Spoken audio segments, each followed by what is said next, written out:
بسم الله الرحمن الرحيم جمعة وناكسن ومدى الصومالي ميل كستي جوجان وحنكون سلامة السلام عليكم ورحمة الله وبركاته وحن روا مركا ينكاه الله عذر كان أدونك كوفا في اللو يقانو كورونا فيروس أو سامية دلال بدن إيا داد بدن وحن أقنا هاي كوميونيتيدا الصوماليات أما جاليدها الصومالية دبداها كنول قاركود إنو سامية qaar ka mid ahna ee dhinteen ku dhinteen cudurkan qaar ka mid ahna isbitaalada u yaalaan ku dhintay waxaan Ilaahay uga baryaynaa inuu sii naxariistiisa jannadiisii eheladoodiina samir iyo iimaan ka siiyo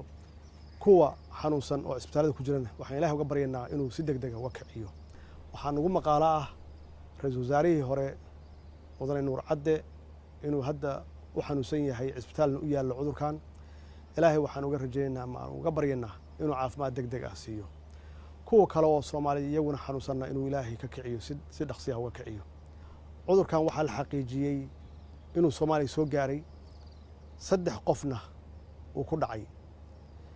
waxaan Ilaahay uga rajaynaynaa 3 qof inuu Ilaahay si degdeg uga kiciyo waxaan aaminsanahay oo aan rabnaa inaan soo dardaaranno ama isfarno ka daba tagiisa waxa ka wanaagsan ka hortagiisa waxa ugu horeeya dadku inay nadaafadda ilaaliyaan oo gacmaha ay dhaqdaan mar walbaba arinta labaad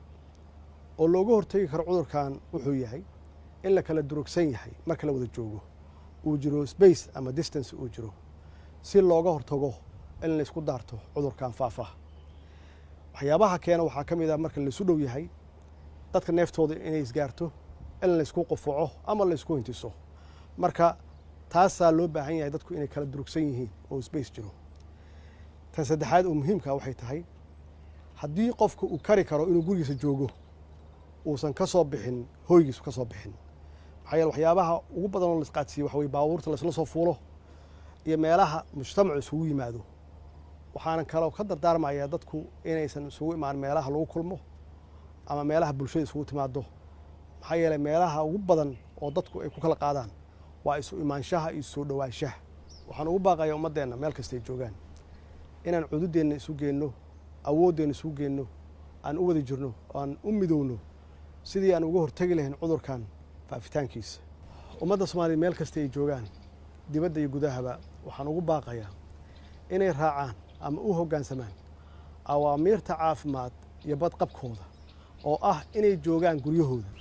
Ilaahay waxaan ka baryaynaa cudurkan meel kasta ku faafay adduunka inuu Ilaahay ummadeena ka badbaadiyo